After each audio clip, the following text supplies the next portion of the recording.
ایک اقلیت انسانوں کی ایسی ہوتی ہے جن کے لیے میں دو لفظ اب استعمال کر رہا ہوں، ذہین اور حساس۔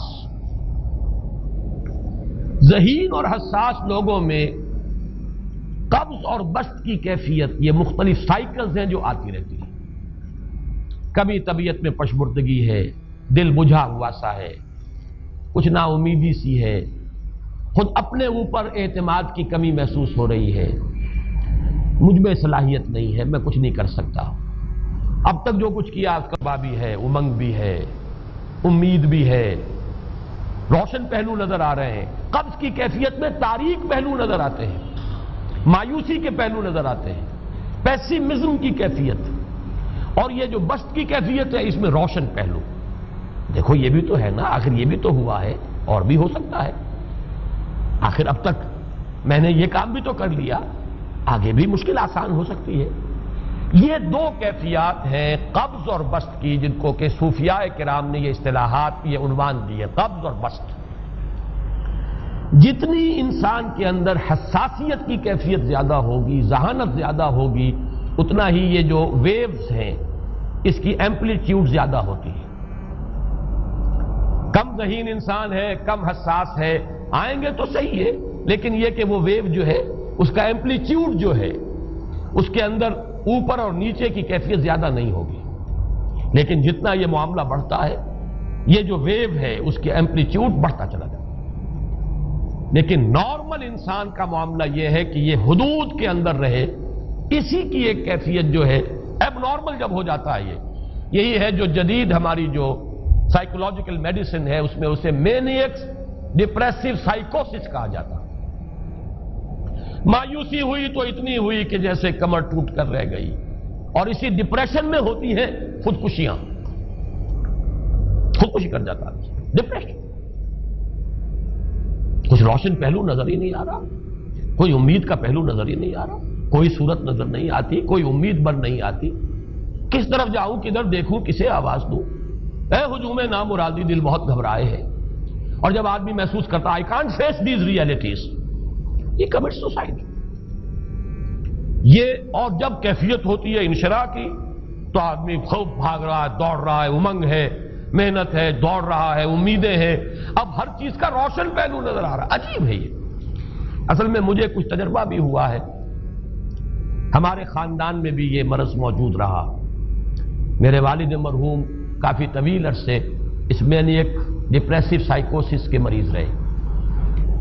کچھ ہوتا ہے یہ معاملہ، ویسے بھی شاید ہمارا خاندان جو ہے اس کیٹیگری میں آتا ہے جس میں ذہانت نسبتاً کچھ زیادہ ہے، حساسیت بھی نسبتاً کچھ زیادہ ہے۔ یہ دوسری بات ہے کہ کوئی شخص جو ہے یہ فلسفے کے طور پر اختیار کر لے کہ اپنے آپ کو ڈھیٹ بنا لینا ہے، یہ فلسفہ بھی بن سکتا ہے، لیکن یہ ہے کہ اگر آدمی چھوڑ دے اپنی طبیعت کو تو یہ دونوں کیفیات آتی ہیں۔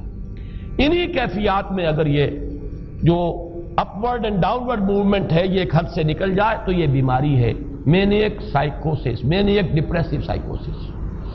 اس میں جب آدمی ہوتا ہے وہ اپر کیفیت میں تو اس کے اندر بڑی عظیمت ہے، روشنی ہے، امید ہے، لوگوں سے گفتگو کر رہا ہے، ہنس بول رہا ہے، خوب جو ہے محفل کے اندر، اب وہ محفل میں اسے دلچسپی محسوس ہو رہی ہے اور اسے ہر چیز کا روشن پہلو نظر آ رہا ہے، خود اپنے وجود کا بھی روشن پہلو، دوسروں کے وجود کا بھی، دوسروں کی بات میں سے بھی وہ اچھا پہلو تلاش کریں گے، وہ برا پہلو تلاش نہیں کریں گے۔ جب دوسری کیفیت ہے ڈپریشن کی، ہر ایک کی بات میں کوئی برائی نظر آئے گی، کوئی اس کی نیت کا فطور ہے، کوئی فساد ہے، کوئی یہ جو ہے بدنیتی کے ساتھ یہ بات کر رہا ہے، کوئی خیر کہیں ہے ہی نہیں، برائی ہی برائی ہے، مایوسی ہی مایوسی ہے، بدلی ہی بدلی۔ یہ ہے در حقیقت وہ کیفیت، اس کو غالب نے بہترین انداز میں تعبیر کیا ہے۔ ذہین اور حساس انسانوں میں ان کی جو ترقی ہے وہ انہی مراحل سے ہو کر گزرتی ہے، اور ہر ڈپریشن کے بعد، ڈپریشن میں اس سینس میں استعمال نہیں کر رہا یعنی بیماری کی حد تک پہنچنے والی ڈپریشن نہیں، صرف قبض کی حد تک پہنچنے والا معاملہ۔ ہر قبض کے بعد جب بسط آتا ہے تو آگے ترقی ہوتی ہے، جس کو آپ کہتے ہیں بائی لیپس اینڈ باؤنڈس، آدمی جو ہے چھلانگ لگاتا ہے، گویا کہ ایک درجہ جو پہلے تھا اس سے آگے درجہ انسان کا جو ہے اس سے بلندر پوزیشن پر انسان پہنچتا ہے. ہر قبض کے بعد جو نیا بست آتا ہے وہ ایک نئی کیفیت، نئی شان، نئی بلندی، نئی رفعت لے کر آتا ہے. اس کو غالب نے تعبیر کیا ہے بہت خوبصورت انداز ہے. رکتی ہے میری طبع تو ہوتی ہے رواں اور. یعنی شاعر بھی کبھی ایسا وقت آتا ہے شعر جو ہے وہ اس پر نازل ہی نہیں ہو رہا، شعر نہیں کہہ پا رہا، طبیعت میں رکاوٹ سی ہے، بندش سی ہو گئی ہے، کوئی کلام موضوع ہو ہی نہیں رہا. لیکن پھر جب یہ کیفیت جو ہے بدلتی ہے اور جب پھر بست کی کیفیت آتی ہے، رکتی ہے میری طبع تو ہوتی ہے رواں اور، پھر اس کے اندر ایک جولانی نئی ایک کیفیت جو ہے انشراح کی، وہ ایک بالکل نئی کیفیت، نئی شان کے ساتھ. یہ ہے وہ معاملہ جو ان آیات مبارکہ کے پس منظر میں ہے. اسی لیے اب میں آپ کو اس کا حوالہ دے رہا ہوں. تفسیر مظہری میں قاضی ثناء اللہ پانی پتی رحمۃ اللہ علیہ نے بہت عمدہ بات فرمائی ہے کہ حالت قبض اگر کسی شخص پر طاری ہو تو اس حال میں اکسیر کا درجہ رکھتی ہے یہ سورہ مبارکہ، اس لیے کہ یہ نازل ہوئی ہے محمد الرسول اللہ صلی اللہ علیہ وسلم پر اسی حالت قبض میں. وَالضُّحَىٰ وَاللَّيْلِ إِذَا سَجَىٰ مَا وَدَّعَكَ رَبُّكَ وَمَا قَلَىٰ وَلَلْآخِرَةُ خَيْرٌ لَكَ مِنَ الْأُولَىٰ وَلَسَوْفَ يُعْطِيكَ رَبُّكَ فَتَرْضَىٰ أَلَمْ يَجِدْكَ يَتِيمًا فَآوَىٰ وَوَجَدَكَ ضَالًّا فَهَدَىٰ وَوَجَدَكَ عَائِلًا فَأَغْنَىٰ. یہ تمام آیات اب معلوم ہوگا کہ جیسے موتی پروئے ہوئے.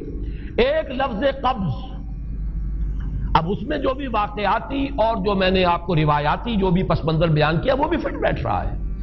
وہ خودکشی کا معاملہ بھی آ گیا، اس میں فٹ بیٹھ رہا ہے کہ بخاری شریف میں روایت موجود ہے کہ حضور فرماتے ہیں کہ میری طبیعت پر اس درجے اضطراب تھا، اتنی کیفیت جو ہے میری تشویش کی تھی کہ میرے دل میں بار بار خیال آتا تھا کہ پہاڑ پر چڑھ کر اپنے آپ کو نیچے گرا دوں. یہ سارے معاملات اب آپ کو محسوس ہوگا جیسے تمام کڑیاں جو ہے وہ جڑ گئی، جیسے رات کو اب آپ اٹھ نہیں پا رہے، اضمحلال ہے، اعصابی جو ہے اعصاب اس درجے متاثر ہو چکے ہیں. صرف یہ ایک احساسات کی کیفیت نہیں ہے، آپ کی قوت فعلی جو ہے، قوت عملی، وہ بھی اس درجے متاثر ہو چکی ہے کہ کئی راتیں گزر گئی اور آپ رات کو نہیں اٹھ سکے، جس پر کہ ام جمیل کو یہ کہنے کا موقع مل گیا کہ معلوم ہوتا ہے محمد تمہارا شیطان تمہیں چھوڑ گیا. اب یہ جملہ اپنی جگہ پر اس کی کاٹ ہے یقیناً اس سے یضیق صدرک بما یقولون، لیکن وہ کیفیت جس کی وجہ سے یہ جملہ آیا ہے اس پر نگاہ دوڑائیے، اس پر نگاہ کو مرکوز کریں گے تو معلوم ہوگا ایک لفظ قبض، یہ قبض کی ایک کیفیت تھی. اس قبضی کی کیفیت کا ایک مظہر یہ ہے کیونکہ یہ بھی تو در حقیقت قلب مبارک جو ہے محمد الرسول اللہ صلی اللہ علیہ وسلم کا، اسی پر تو وحی کا نزول ہوتا تھا. یہ بھی وہی داخلی احساسات و کیفیات کا معاملہ ہے، یہی بھی در حقیقت یہ واردات قلبیہ ہی کا سارا معاملہ ہے. اس کو آپ خارج سے تعبیر نہیں کر سکتے، نہ ابھی کوئی ایسے مصائب تھے، نہ ایسی کوئی مشکلات تھیں، نہ ابھی کوئی رد و قضا ایسی شروع ہوئی، نہ ابھی کوئی بحث و نزاع کا معاملہ ایسا ہوا، نہ کوئی ابھی کوئی فزیکل پرسیکیوشن شروع ہوئی. یہ سب داخلی ہی کیفیات ہیں، اور ان داخلی کیفیات کے حوالے سے ان سورہ مبارکہ کو اگر صحیح سمجھا ہے تو صوفیہ نے سمجھا. وہ جو اقبال کا شعر ہے کہ کچھ جو سمجھا میرے شکوے کو تو رضواں سمجھا، مجھ کو جنت سے نکالا ہوا انسان سمجھا. اور کون سمجھے گا؟ وہ تو سمجھے گا کہ دکھے ہوئے وہ دل کی صدا ہے، وہ کیا ہے جو اقبال کی وہ ایک نظم ہے پرندے کی فریاد، گانا اسے سمجھ کر خوش ہونا سننے والے. یہ تو در حقیقت ایک دکھے ہوئے دل کی صدا، فریاد یہ صدا ہے. تو یہ کیفیت جو ہے رضوان سمجھ سکا ہے جو کہ داروغہ جنت ہے، اس نے سمجھا یہ وہی آدم جو نکالا گیا تھا یہاں سے، یہ اس کی فریاد ہے. کچھ جو سمجھا میرے شکوے کو تو رضواں سمجھا، مجھ کو جنت سے نکالا ہوا انسان سمجھا. تو واقعہ یہ ہے کہ اس سورہ مبارکہ کا صحیح فہم اگر حاصل ہوا ہے، وہ امام راضی کو حاصل ہو ہی نہیں سکتا. وہ عقل اور منطق کی گتھیاں سلجھانے والے آدمی ہیں، اپنی جگہ ان کی کنٹریبیوشن بہت.